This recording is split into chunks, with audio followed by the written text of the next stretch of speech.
Yo, what's up? Ako si Balo. Dito tayo ngayon sa Lake Mapanepue from Antipolo City.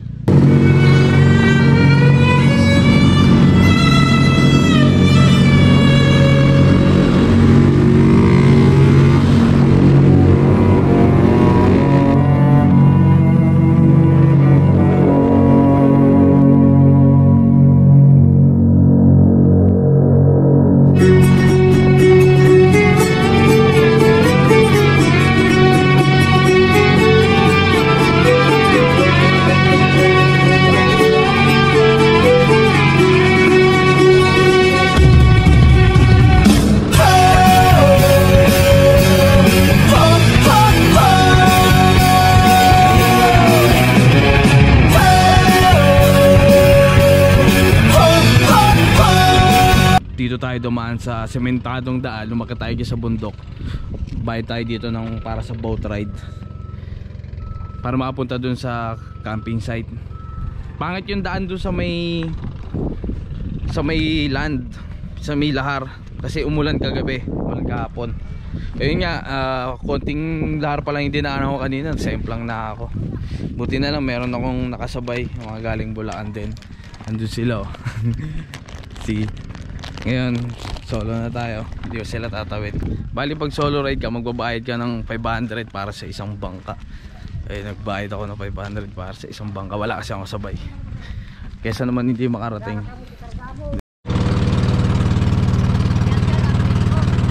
Yan.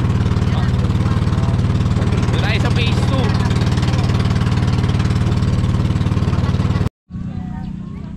2. Yo, dito yung napili nating spot. Kasi sa ilalim ng puno, tumuwid yung araw, hindi gaanong bilad.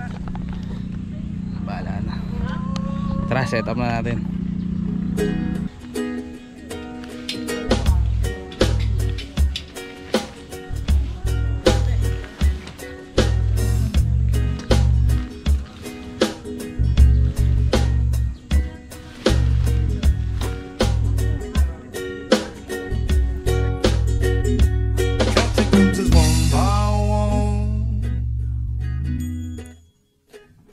There's loving underneath the sun.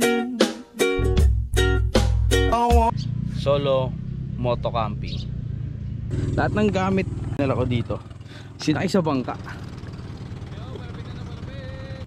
Kasi yung motor iniwan ko doon sa kabila.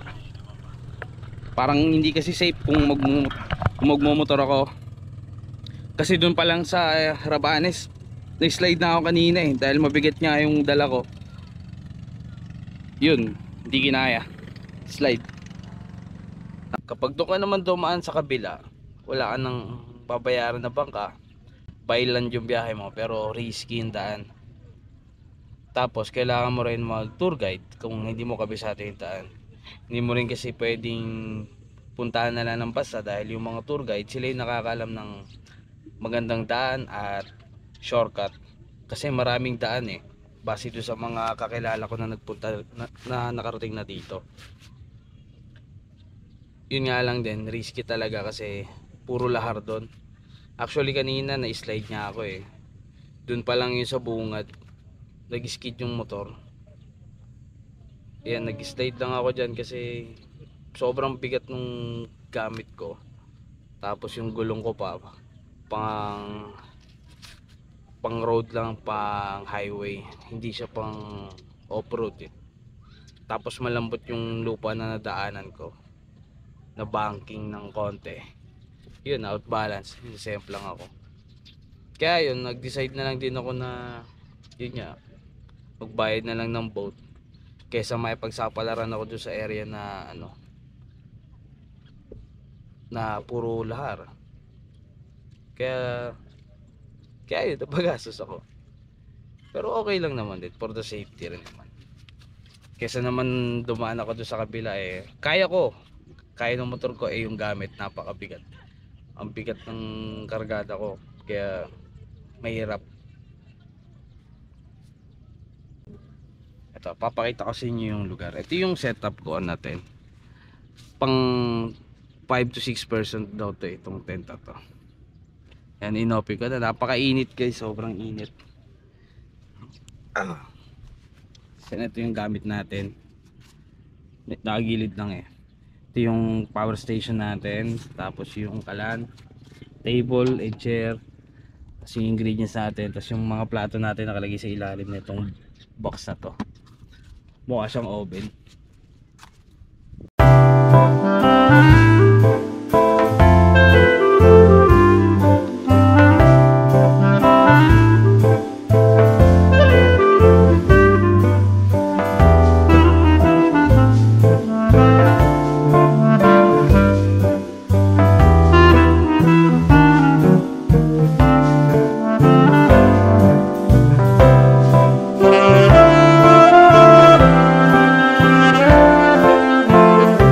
Tara, libot ko kayo.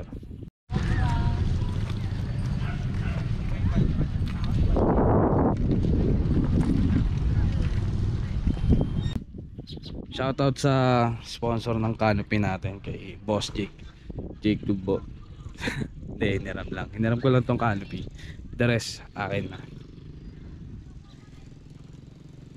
Ito yung ginawa ko na lang sa canopy. Ang hirap mag-setup mag-isa. Yan. Pakita ko sa inyo yung view dito sa Lake Mapanepo.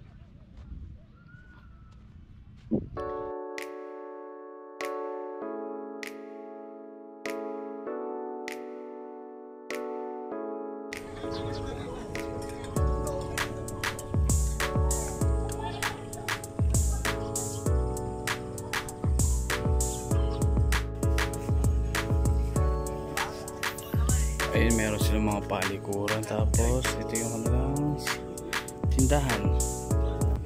Merong running water para sa hugasan. Tapos ayun, ito yung lake. Tapos meron silang tindahan dito na pwede kang bumili na kung anong pwede mong bilhin. Ang mga lokal dito ay mga Aita.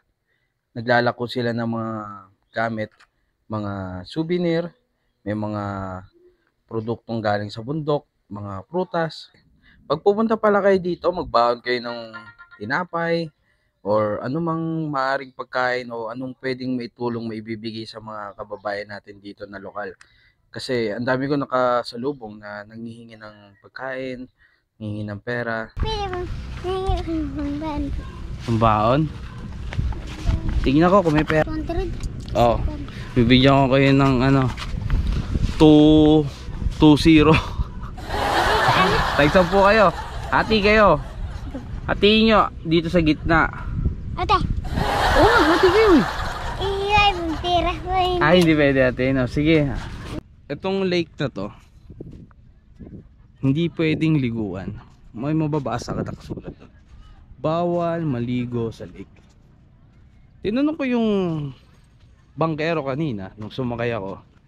Ang sabi niya, kaya daw hindi daw pwedeng liguan dahil hindi pa daw nasusukat kung gaano kalalim nga naman itong lake na to. Tama, kita mo mababaw lang yan dito, pero pagpunta mo dyan ako malalim na. Sabi pa nga ni Manong Bangkero kanina, abot daw ng 80 feet yung lalim. Kaya nakakatakot nga naman. Eh ang kaya ko lang ngayon 5 feet. Holy Week ngayon. Holy Week, ano araw ngayon? Huwebes ba? Miyerkules yata. Hindi ko na alam, naalog yata yung utak ko kanina sa biyahe. Napakaraming tao. Yung mga sasakyan na yun, dun yung dumaan sa may lahat. May mga motor din. Ito may nagpipishing. Hindi ko alam kung may nahuhuli sila or wala pa ako nakitang nahuli. Yun nga lang, medyo maingay. Feeling ko hindi na ako mag-overnight. Meron pa naman akong gamit na pang overnight na ilaw. Meron akong power bank. Meron akong Christmas light. Pero parang naboboring ako eh. Kasi nga mainit. Tapos puntahan ko na lang yung ate ko siguro. Pauwi rin yung anak ko, mother ko, isang ate, para mahaba yun. Sila kami makapag-banding. Siguro uwi na lang ako mamayang hapon. Papasundo na ako sa boat. Tao po. Hindi, kausapin mo ngayon. Magpapasundo na ako sa driver ko. Bali, Driver bayad rin. na po kayo, kuya. Nagbayad ako doon sa kabila, tapos yung dito, wala pa eh. Bali, may babayaran. Ilang tao po kayo? Ako lang mag-isa. Bali, may babayaran po kayong 60 po per head po. Di ba 50? 60 po itong entrance po dito, kuya. 50 na kasulit eh. Hindi, Sabi. sige. By the way, 60 pesos pala, hindi pala 50. Tapos iraradyo nyo na lang yun sir, no? Papasundo na. Paradyo nga ako laki. Yan. Aglaw Lake. Aglaw Lake. Mayday ka. Power on.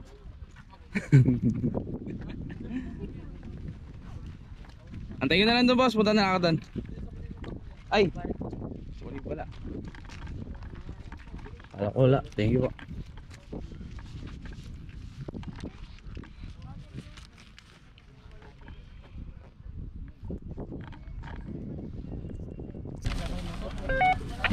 Para sa yung bag kuya. Sabi mo si Balong, alam na ni kuya yun si Balong. Aglaw Lake.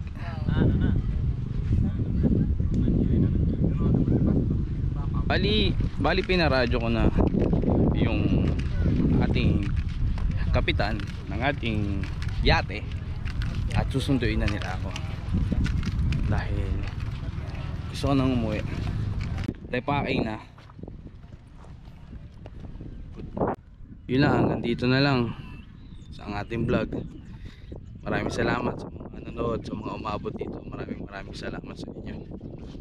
See you soon ulit sa next vlog natin. Ako si Balong at ito ang aking adventure. Alright.